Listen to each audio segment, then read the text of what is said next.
ඔයාගේ මනසට නිතරම කරදරකාරී සිතුවිලි ගලා එනවාද? එහෙනම් කරන්න ඕනේ දේ මොකක්ද කියලා අද අපි බලමු.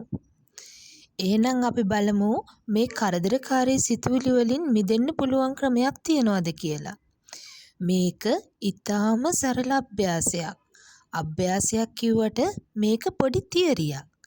සමහරු නම් කිව්ව ගමන් දන්නවා ඇති හිඟන්නගේ තියරිය කියන්නේ මොකක්ද කියලා. මේකෙදී ඔයා කරන්න ඕන දේවල් ටික මම දැන් ඔයාට කියා දෙන්නම්.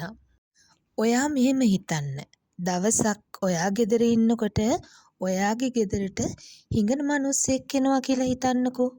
එදාට ඔයා අනුකම්පා හිතලා ඒ මිනිස්සයාට සල්ලි කීයක් හරි දීලා යවනවා.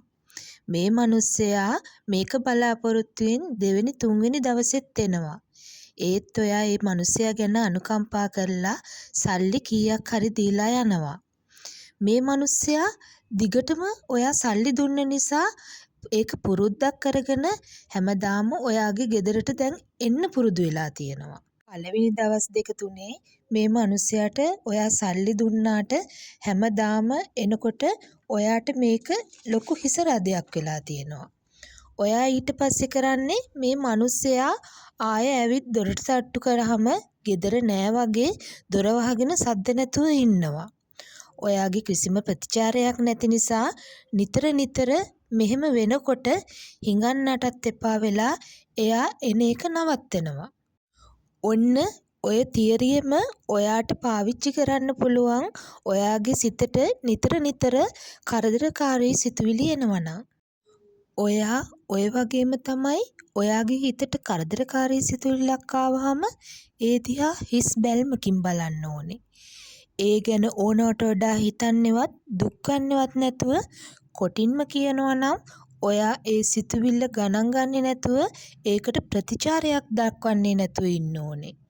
ඔයා ඒ සිතුවිලි වලට ප්‍රතිචාර දක්වුවොත් තමයි ඒ සිතුවිලි ආය ඔයාගේ හිතට ඇවිත් කරදර කරන්නේ. තවත් විදියකට කිව්වොත් ඔයා පාරේ වාහනයක යද්දී පාර දෙපැත්තේ තිබිලා පාස් වෙලා යන ගොඩනැගිලි ගස් කොළන් සතා සිව්පා ගැන ඔයාට කිසිම ගාණක් නෑ නේද? ඒ දිහා හිස් බැල්මින් බලාගෙන ඉන්නකොට අපේ හිතේ කිසිම සිතුවිල්ලක් හටගන්නේ නෑ.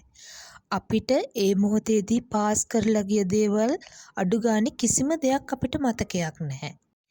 මුලින්ම මේක කරන්න ටිකක් අමාරුයි.